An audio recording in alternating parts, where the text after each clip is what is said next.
Federal authorities have launched an investigation into a fire set at the site of a future Islamic center and mosque in Murfreesboro, Tennessee, 35 miles outside of Nashville. The apparent arson destroyed an earth mover and damaged 3 other vehicles. The equipment was reportedly doused with gasoline and set on fire on Friday night or early Saturday morning. On Sunday afternoon, 9 gunshots were fired near the construction site. Kami Ayash, a spokeswoman for the Islamic Center of Murfreesboro, told Channel News 5 in Tennessee that many area Muslims are now afraid to leave their homes. Members of the community are very scared. As I mentioned before, it's Ramadan. We try to come together as a community in the evenings to break our fast together. Our attendance level has been very low because people are scared to leave their homes. The Islamic Center in Murfreesboro, Tennessee has been the target of protests for months. Vocal opponents have included the Christian evangelist Pat Robertson and Tennessee's Lieutenant Governor Ron Ramsey, who recently suggested Islam is not a religion but a cult. Other opponents have claimed the site could be turned into a terrorist training center. In Mexico, suspected drug traffickers have assassinated the mayor of a city in the border state of Tamaulipas. Marco Antonio Leal was shot Sunday while driving through the rural municipality of Hidalgo. The mayor's young daughter was injured in the attack. Leal is the second mayor in Mexico to be assassinated in the past month.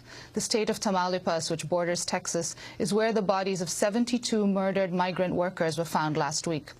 Meanwhile, on Friday, 2 car bombs exploded in Ciudad Victoria, the capital of Tamaulipas. One of the bombs exploded outside the studio of Televisa, Mexico's leading television network. More than 28,000 people have died in drug violence since Mexican President Felipe Calderón took office in December 2006. The Food and Drug Administration is set to announce plans to start inspecting factory egg farms following the massive recall of eggs tied to an outbreak of salmonella in the Midwest. Most of the nation's largest egg farms have gone uninspected for decades. The new inspection plan covers all egg farms that have 50,000 or more hens.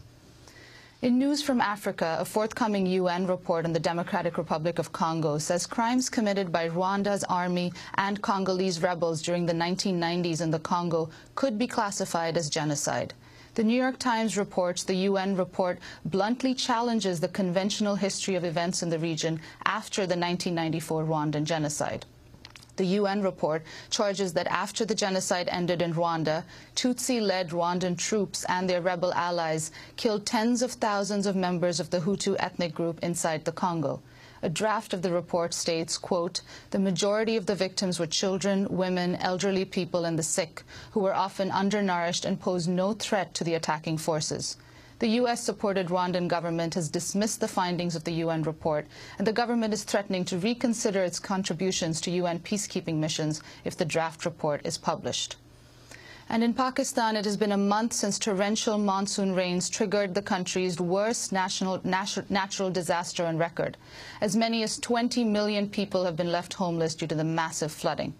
UN officials say an estimated 72,000 children in flood-affected areas are at high risk of death because of severe malnutrition. Pakistani resident Amanullah Khan said children have been especially hit hard by the flooding.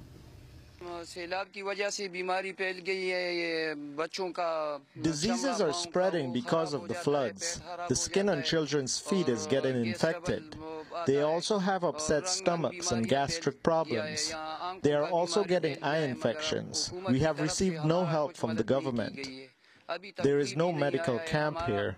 Meanwhile, Pakistani officials are battling to save the delta town of Tata in the southern province of Sindh.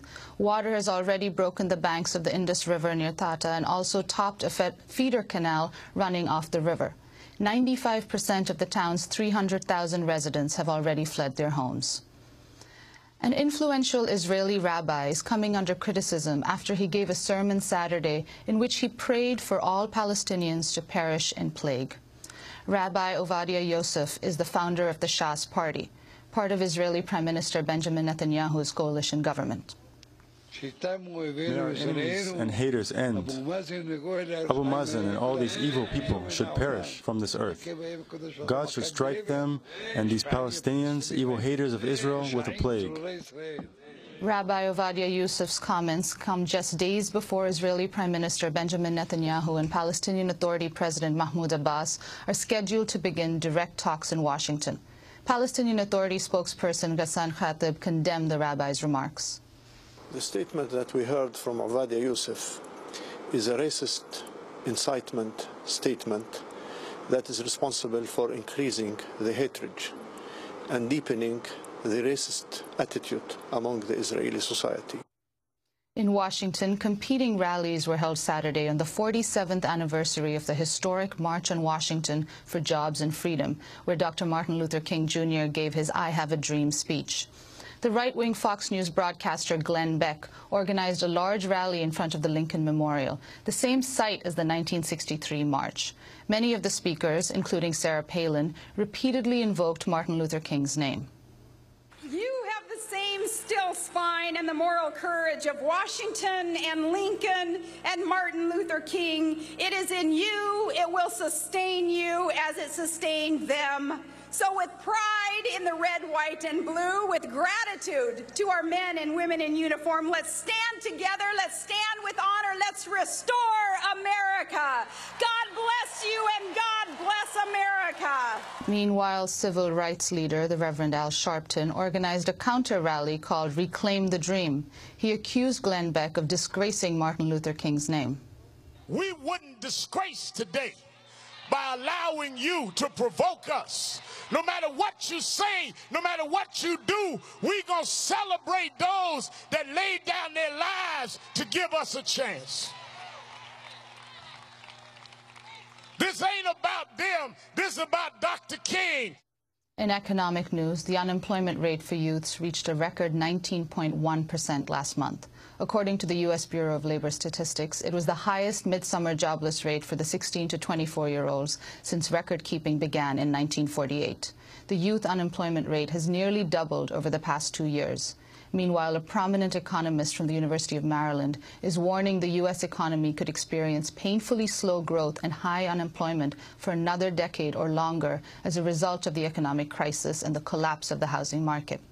Economist Carmen Reinhart made the comment at a recent symposium in Wyoming organized by the Federal Reserve Bank of Kansas City. An Army veteran who recently returned from Afghanistan was shot dead in Salt Lake City on Friday after he opened fire on a police officer at one of the city's busiest intersections. At the time of his death, 28-year-old Brandon Barrett was in full military fatigues, black combat boots, and a mask, carrying an assault rifle with dozens of rounds of ammunition.